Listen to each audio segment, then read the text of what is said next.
Um, Boy, if ever there was something that sounds like a science but is actually not, it's pricing.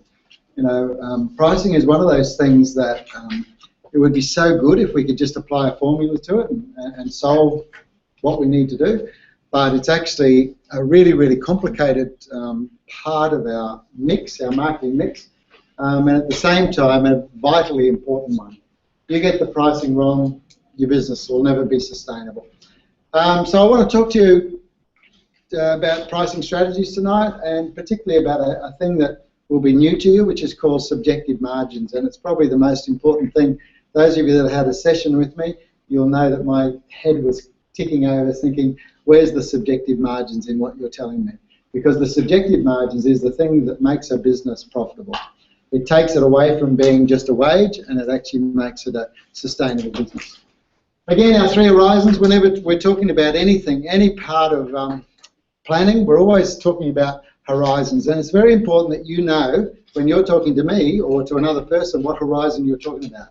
So when you come to me and say, look, this is what I've got in planned, and then I look at you strange and you say, but horizon 3, I go, okay, it fits in horizon 3. Great idea, but doesn't fit in horizon 1. It's far too innovative for horizon 1, because horizon 1 is always about getting a start, customer acquisition. Horizon 2, in this case with pricing, is about getting your merchandise assortment right. And I'll talk to you a bit more about that. And then finally, looking for those products that are valued by customer according to benefit rather than price. And that's where that subjective margin stuff comes in, and we'll talk about that later. So in the first part of your pricing strategy, when we're talking about how we're going to price your products, we need to think about how we're going to get people to like our products, how we're going to get them to repeat, how we're going to get them to refer. A lot of the early pricing strategy is around discounting. Yeah, can't do much about that. Offering stuff for free, or offering stuff that's an added value, buy 2, you get 1 free, or whatever. But in the early pricing strategy, you are talking discounts. This is what the customer acquisition is all about, and I didn't have a chance to talk to you about it last week, but I've got it earmarked for Thursday, so hopefully we'll talk about that. Once you've got that initial traction, you've got people buying with you, with your discounts and so forth, we then need to move into more understanding your market and knowing your market leaders, knowing your commodity products that you can't charge that much for, but go searching for those products that you know you can seek out more margins. And you start to push them, you bring them in. So instead of running a strategy of discounts and giving away your stuff for free, you put that aside because you're out of that phase. You're now into the phase of how can I offer a range of products that actually gets people, how do I get people interested in my business, and I'm actually starting to make good profit margins from them, because I'm starting to offer products that I know have got instinctively high margins. Actually, you've got low commodity prices and you've got high margin stuff. Finally, at Horizon 3, you're exploring the stuff that's really based on what customers value. You're not thinking, in this Horizon 3, you're looking at your assortment, or you're looking at your plans and saying, what could I bring in where the customer just values this for the experience, or they value it in a way that price is not the issue. It's I don't care about the price, I just want the outcome. What are those products, and how can we bring them into your product mix? We can't often start with that sort of product, because our early stage business pricing strategy is about acquiring customers. And if you go out with these Horizon 3 products, people just go, oh, way out of my league. But once you've built a relationship with a customer, it's very easy for them to say, now that you've tried our base and middle range product, how about this high value product? Oh, that's lovely, I'd love to try that. So that's why we leave some of those products for Horizon 3. Warren Buffett, pretty smart investor, very, very rich man, made a fortune out of just buying cheap and holding on and making money. But he says price is what you pay. So that's when we're talking about the price of something, that's how much you actually had to outlay to get something. But value is what you get. Value is the value that the customer gets from that price. And something I've come to know is the best value is very rarely the cheapest. We often think that cheap is the ideal, but cheap is rarely the best value. Those of you that can afford to get decent shoes, you'll find that they last 3 times longer than the cheap shoes that you've got to buy 4 pairs of in the same time. You know. Some pricing traps I want to talk to you about just briefly. Setting precedents that lock you in. You know, there's a lot of people that start off, I don't know whether any of you have been in a business and you started doing something and then your customers got used to it and you can't get out of it now because they actually got used to, it quite often comes from opening specials. You know, some sort of deal that you do and then you get locked in. And when in getting locked in, you basically can't ever go back to that customer and say, oh, actually that was an opening special and we need to put it up to our normal price. So you've got to be really careful about opening specials, and the way to get around that is really definite time periods. You say, this is an opening special, bam, bam, bam, and it finishes on Friday. You know, you don't have open-ended opening specials, and you just don't say, here's what we do. Don't make those specials in those early days where you're trying to acquire customers. Don't make people think that that's your regular offer. This is a special offer to get you to try us, and it finishes on this date, and make sure on that date it finishes, yeah?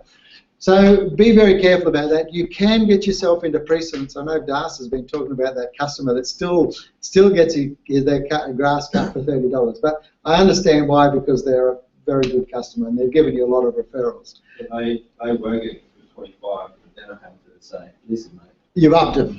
Good on you. You've done it. No, you're not happy. Yeah. Even though it's probably like a quarter of the price you'd charge anyone else, wouldn't it? Yeah. So what happens is you do get locked in, and you get locked in the enthusiasm of those early days of trying to acquire customers. So just be aware of that. Make sure offer discounts. Give stuff away, sure, but make sure it's very clear it's opening. Make sure it's very clear that it has a finished by date. So Das, had he been to this course, he would have said to that guy, I'm going to cut your grass for the first 6 months for this price as an opening special. After that, we'll negotiate then the proper price, which is possibly going to be double that. But let me do this for that, that price.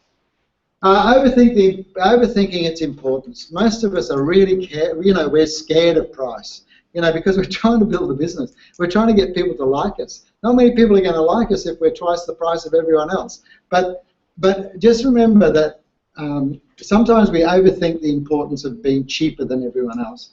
In fact, that's a really scary business model. Luckily, none of you have come to me and said, Pete, I'm going to do this and I'm going to undercut the entire market. No one has actually said that to me, which I'm really pleased about, because that is a very bad pricing. That's a very bad business strategy. Don't overestimate the importance of price to a customer. It's a side product. What they really want is value. You have to be concentrating on the value. If the value is there, the price doesn't really matter. So rather than concentrate on cheap, concentrate on giving really good value. And then you should know then what that price should be then. So don't go overthinking, oh, I've got to be very careful about price. You actually don't.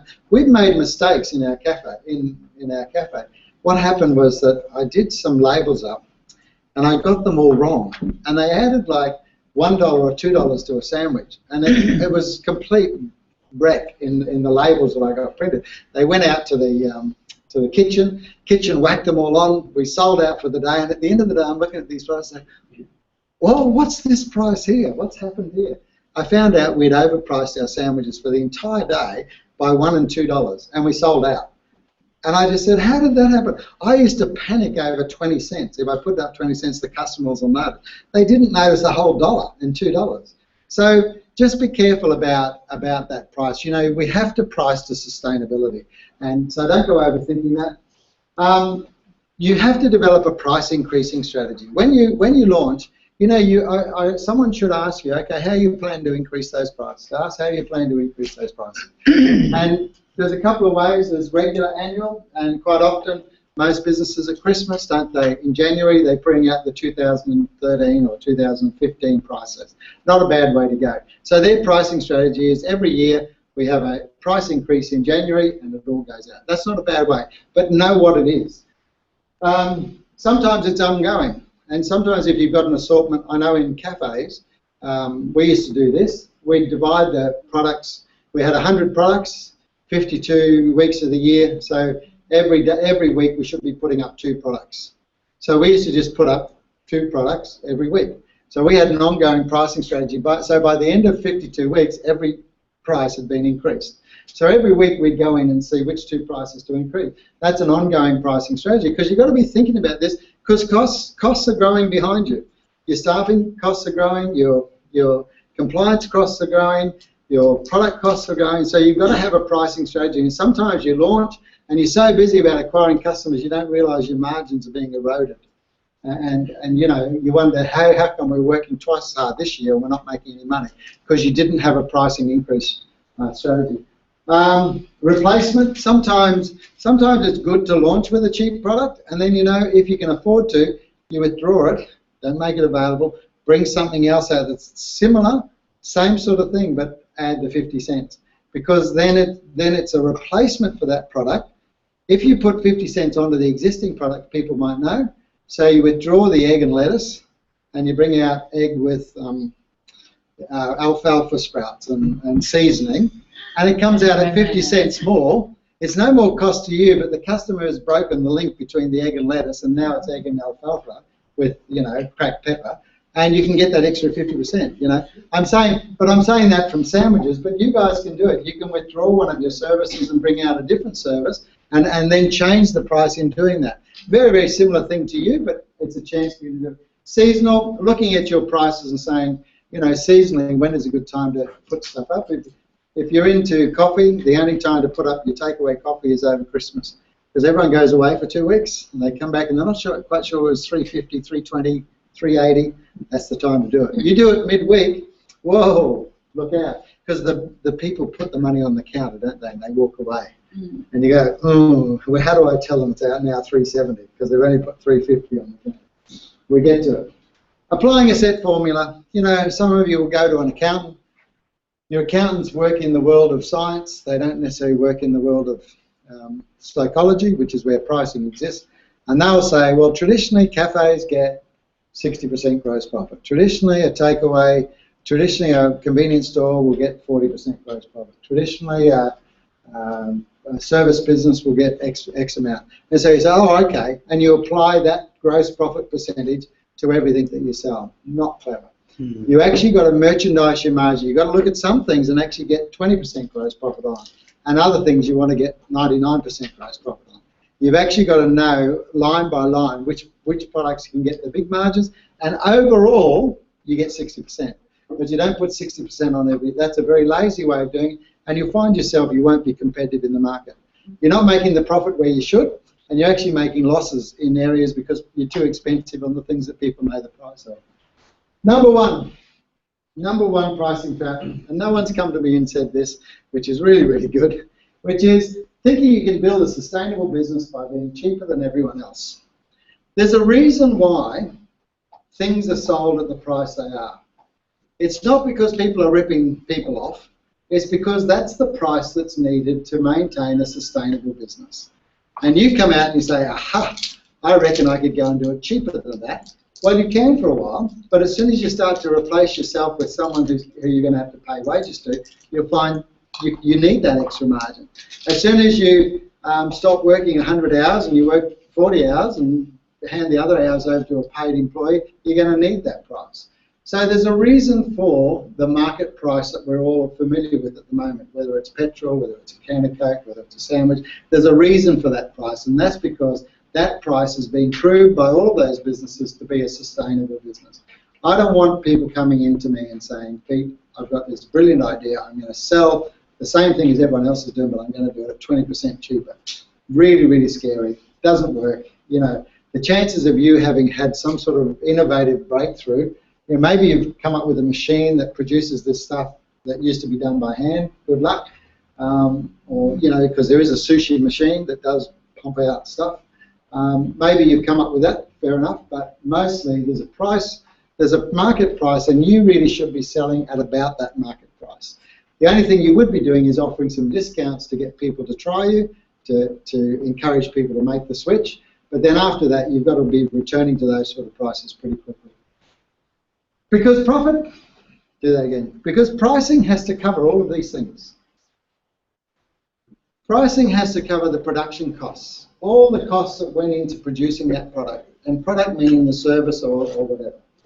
It has to cover the cost of distributing that product to people by the establishment of a business. So it has to cover all the distribution costs. If you've gone and borrowed money, you've probably got to cover the capital costs. Definitely the interest that you've got to pay. Sometimes you've got to pay the repayment out of that. You've got to cover taxes. You've got to cover, well, in our case, GST, but licenses, fees are all imposed by councils and state governments and federal governments. Once you get into business and you see how many statutory costs get added, your price has to cover all that. So the first thing we've got to do is set a price that at least covers all our costs.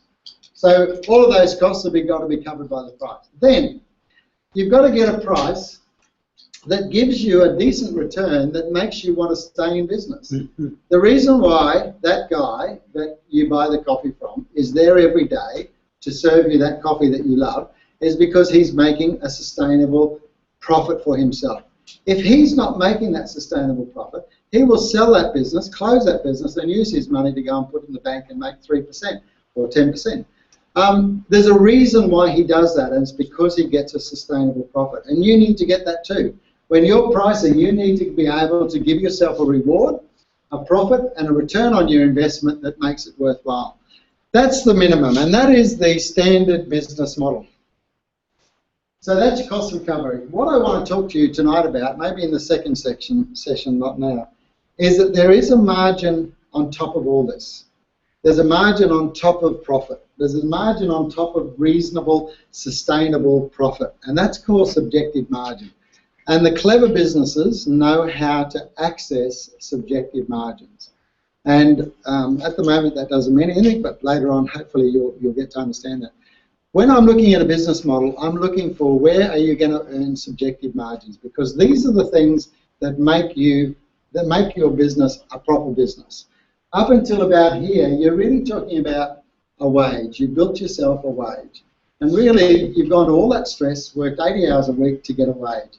Maybe you should have put that money in the bank and gone and worked for McDonald's. You'd probably be about break even, about the same. What supercharges a business, what takes a business out of being a wage and makes it into a sustainable return on investment that makes it a joy to have, is these things called subjective margins, which is the extra perceived benefit in a given situation. Remember I talked about the glass of water? Yeah, selling a glass of water in this class is going to send me broke because the situation is not there. Selling glass of water, people that are dying of thirst in the Simpson Desert, is a really attractive business model because those people are going to give me Phil's house. You know, Phil's going to give me his house for that glass of water if it's between life and death, isn't it? You know, so where are you selling a product into a given situation that gives you such margins that the customer is more than happy to pay, but gives you a fantastic return on investment? We've got to go looking for them. These things don't just fall off the back of the truck. They have to be crafted into your business model. And I'll show you how we're going to do that later. Pricing can be done through a couple of lenses. We can look at the cost. We can say, well, that's the cost, and I need to set a price that's above that cost. So we can do it that way. We can do it by competitors, which isn't a bad way. What are the competitors charging? Ring up, ring up, ring up, ring up. Okay, looks like we've got to sell our iPad for whatever. Or we can do it from our customer's viewpoint. We can say, how do our customers value this? What's the value the customers put on this? What's their situation? Let's price it according to their value. So there's lots of ways we can do that. Here's a couple we prepared earlier. Those of you that work in a profession will be able to get a schedule of fees. Chartered accountants have them. So when you go and get work at a chartered accountant, they actually have a schedule of fees. They look up and say, what do you ask us to do? We did an application for a bank loan. We're a suburban practice of medium size.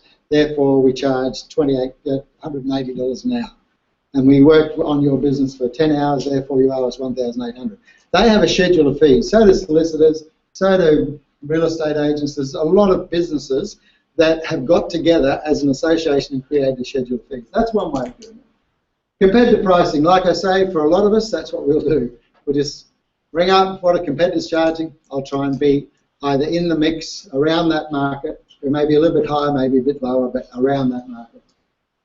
For highly competitive products, you've really got to do the competitive pricing one. Gross profit and loss, the accountant. If you can price by gross profit percentage. I don't recommend it.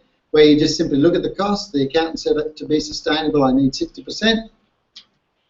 Add 60% to everything I sell. I've complied with the accountant. I'm a winner. That's one pricing strategy. I certainly don't recommend it. Not smart business. And so be very careful about. Accountants aren't really saying to do that. They're just saying at the end of the day, I need 60% because that's what the industry gets. You have to figure out how to get that 60% by merchandising your margins. Selling some at 20%, some at 90%. You can do it by some big ticket items are done by negotiation. So, you know, you'll just negotiate. Do you negotiate with your customers? You have a set price. Set price, and if they want extras. If they want an extra tree in the building, I'll give them a bit of a discount because it's easy for me to put 2 trees up in one location rather than go to another location and put another tree up. So. Okay. So there's negotiation. What else have we got? Pay as you want. Some non-for-profit restaurants have done this. Have you ever heard about this? Where you go and eat and then have you ever seen one work? You think it's worth or something? Yeah, you pay what it's worth. Pretty scary. Yeah. I probably wouldn't go to a restaurant like that because I wouldn't like the pressure.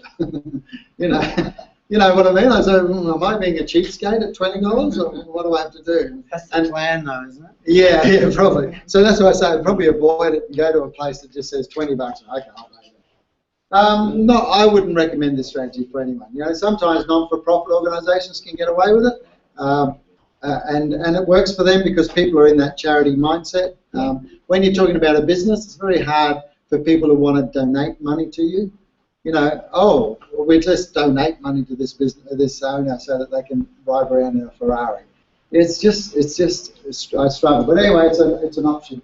By tender, we put in a tender recently to another thing. So tenders are another way that you can do it. Mostly big businesses, big government projects usually go to tender. It's usually a requirement that they've got to put something out to tender, and so that's somewhat one way you do it. Probably not one that we would do.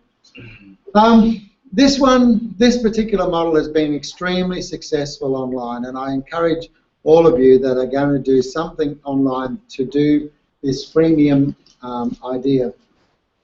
Freemium idea is where you offer a base product, you offer a minimized free, and say all of this is free.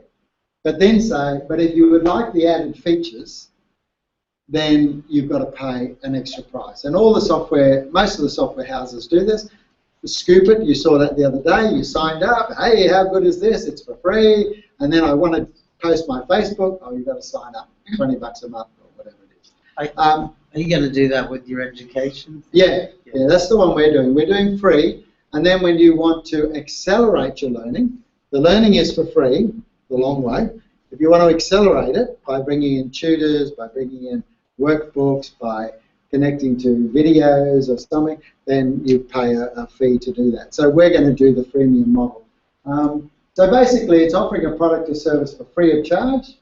This really only works in the digital space. Don't go giving away coffee this way.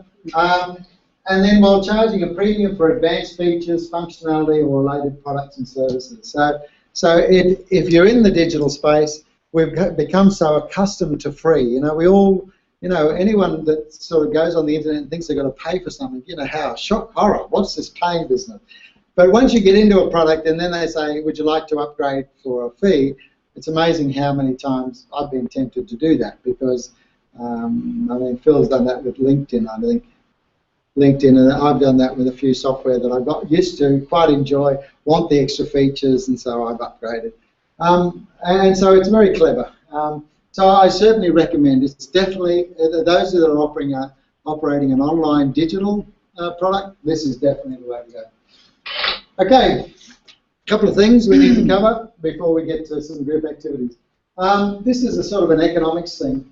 It's talking about the elasticity of demand.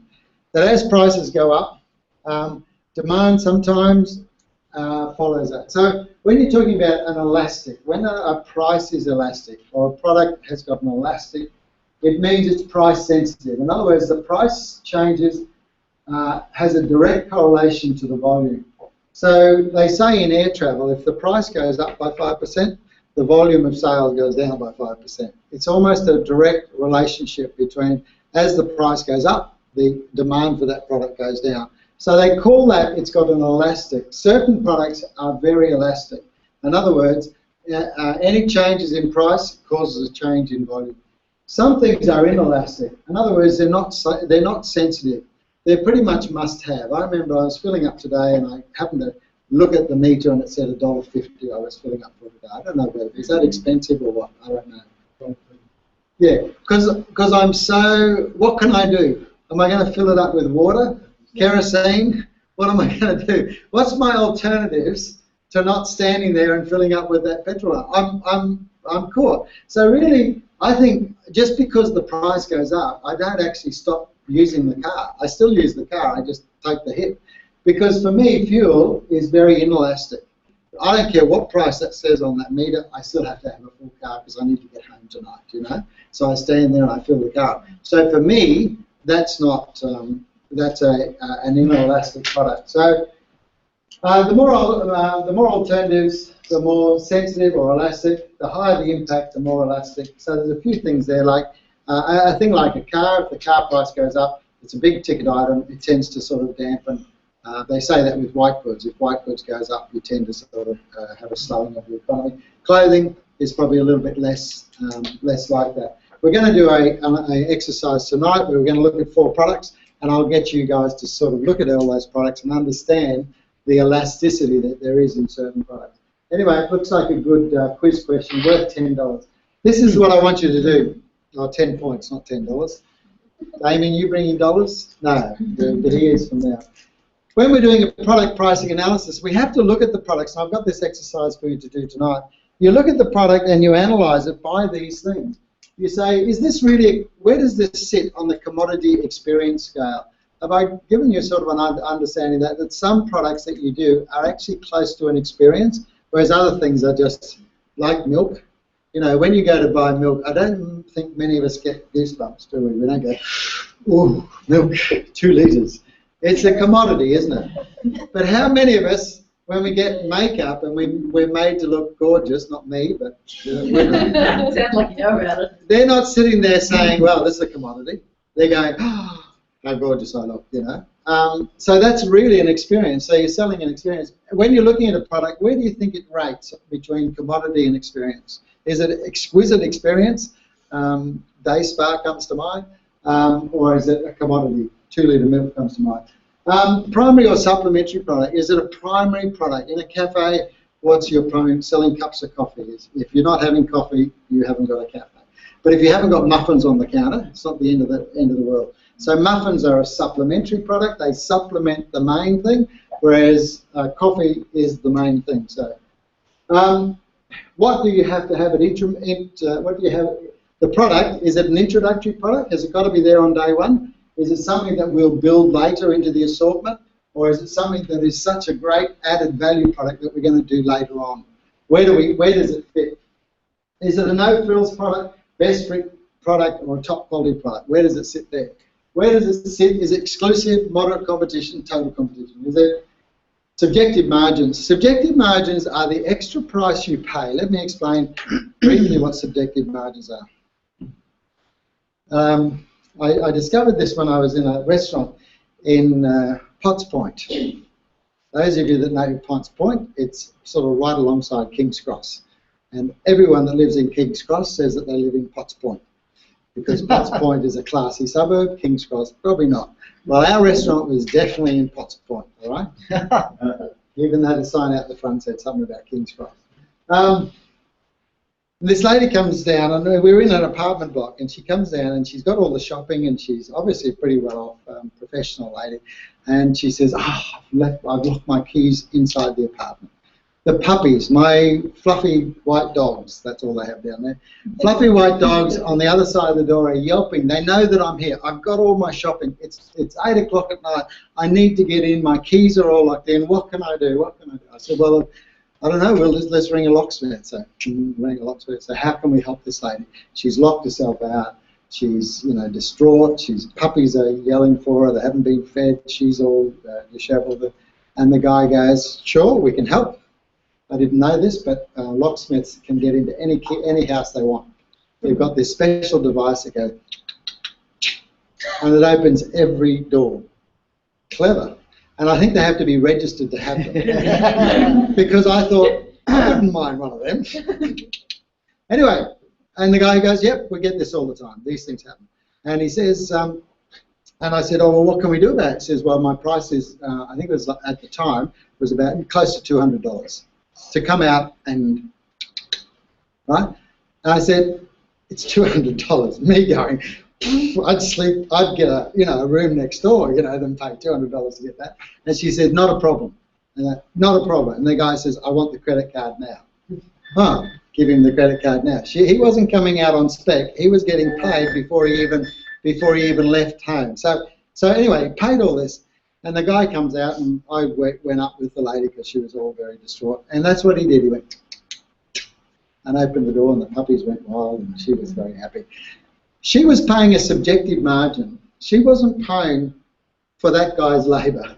She wasn't paying for that guy's labour to cover, all those costs and a reasonable return on investment. All that? He had all that. And then he had this X factor on top where he was selling something a bit like the glass of water in the desert that was subjective margin, because he'd figured out a situational price for that situation that he knew he could get that price. Because otherwise he was going to hang up the phone and go back to Days of Our Lives or whatever he was watching on TV. Because he wasn't about to get out of his chair at 8 o'clock at night and do anything unless he got $200 for it. So he had discovered subjective margin. And so I'm watching that and I'm going, that's how that's.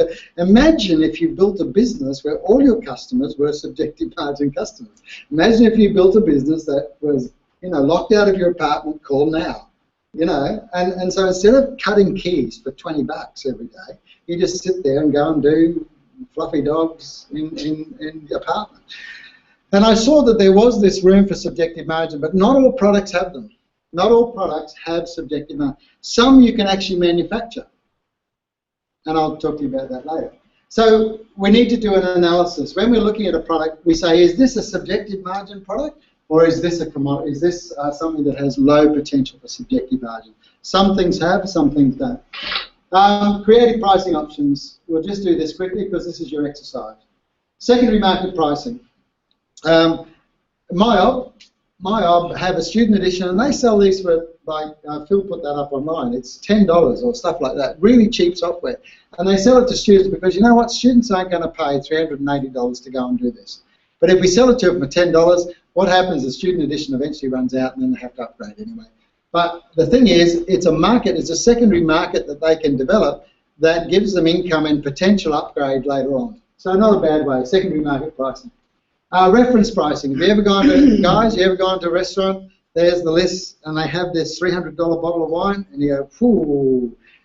The trouble with having the $300 bottle of wine and the $180 and the $120 is you're a real cheapskate if you go for the $30 bottle, aren't you? Because the wife has also got the thing, and she's looking through and saying, I wonder which one he's going to pick here. So you end up going for the $60 bottle because that's at least, it's up there, Whereas if the highest price on that list was $60, you can get away with $30. Because 60, 30, I'm not that far away from the 60. So sometimes wine lists are constructed to put pressure on you to buy the more expensive wine. So it's called reference pricing. Anyway, periodical pricing. David Jones do half-yearly pricing. So we might do that strategy. Lost leaders. You go into, amazing thing about cafes is they buy all of their Coke. Instead of from Coke, we go to Woolworths and buy it there. Because Coke sell it, this is no word of a lie, Coke sell us the cans of Coke for $1.10.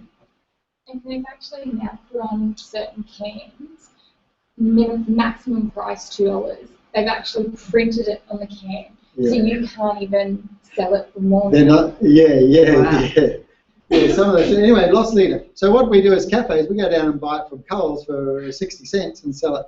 Yep. Sorry, can I ask you a question? No? I see they're 3 years interest-free. Yeah. How do they do that? They just build it into the price. Okay. They work out the interest and then they just build that into the cost. Oh, okay. Everything's built in. They just spread it over a longer period. Lost leaders. So lost leaders, Coles buy this stuff and Woolworths buy this stuff to give the impression that the whole supermarket is cheap. Because if cans of Coke are only 60 cents, then everything else must be cheap. It's not. Some of those things are very expensive. Okay. Penetration, you've just opened a new resort, you're trying to get into the market, you have a penetration pricing, meaning that you are very low price to get into the market to win people over. Seasonal, off-price, low season special, pubs do happy hour. They won't do happy hour between 6 and 7, will they? Because that's when everyone's in the pub. They'll do it between 4 and 5, when no one's in the pub, unless you work in the government or something. Captive pricing, where you see this a lot with printers, don't you? Where the printers only costs $100, and you go back for a refill cartridge, and it's $300 for the refill cartridge. And you go, how did that happen? And I'm not going to buy that and say that's the only one that fits your machine. So it's called captive pricing, where they sell the machine cheap, and then they find out that the pods, and there's a special pods that work in that machine that actually costs $1.50 per pod or whatever it is. So it's captive pricing. It's clever. It works. Prestige pricing, obviously anything. Rolex, there's a lot of ways in which you can create something prestige. Professional pricing, we talked about that before, that professions had set prices. Discount coupons is another one where you cut things out of the magazine. These are all things that we can do. Referral discounts, we can give, if you refer a friend, we can give you a discount. Frequent flyer loyalty programs, coffee card, tick, tick. How many do you give before you get free? Every 6 coffees free. The 6th coffee's free. Yeah. 1, 2, 3, 4, 5, 6 for free. Yeah. Wow. What do you sell the standard takeaway for? It's pretty cheap, $3. Whoa, you must have cheap rent. Okay. She doesn't, it's part of the building, she owns the building. Oh, okay. Well, that helps. So loyalty programs is another way you can go. And this is obviously going to be your group activity. Petition pricing. Petition pricing is where you sell, it's not so much Qantas now, it's Virgin, isn't it? You buy the ticket, and then they say, oh, you want luggage with that? Yeah. Yeah. Oh, now you want a meal. Oh, now you want the extra legroom place. You know, like petition pricing where you sell the seat to get to Sydney, and then they add on all the things that you want, you know. Or you want rubber on your seat as well. Oh, we'll have to do something about that. Pay one price, you know, $15 a person, banquet meal. A lot of people do this. Who else does that? Theme parks do this, usually. Exhibition, pay one price to get in and then still pay a price for everything else, isn't it? Bit funny, that one. But so pay one price is also one. I don't recommend a lot of these things. Bundling I love. Bundling by far is one of the best. You hide a lot of prices when you bundle. Things get lost when you bundle, you know. And remember, most people buy for convenience. You look at all of your purchasing decisions, if you could. If you were a reflective type person, you went back and said, why did I buy at those places? You will find that in the high 90% of everything you do is for convenience, because it's next door, because I don't have to think about it, because they sell me a complete kit and I don't have to go back and worry about something else. Or I know how the system works there. I was panicking today. I went to a new shopping centre and I got the card, and then I was really panicking because it was 2 hours free, but I didn't know how I was going to get out because there was no attendant to say, see, I got the free thing. And I was, for me, it was a little bit, it wasn't convenient because I was panicking about how do I do it. So you know how you drive up to the gate and there's 14 people behind you and you're sitting there going, how does this all work? But anyway, I figured it out. But so now it's a convenient place to go, but it wasn't when I first went in there. Okay, fixed and variable pricing. Not that anyone has these anymore, but where you, taxis would do this too. You pay a fixed price to hop in and then you pay a variable price. So why I mentioned all those is because there's so many different pricing strategies that you can adopt. You have to think about how you're going to apply it to the worksheet that I've got. So that'll be your test, and then we're going to have look into subjective margin and a few things like that. But right now, let's have a break. When you come back, we'll do our team activity or group activity on creative pricing, and then we'll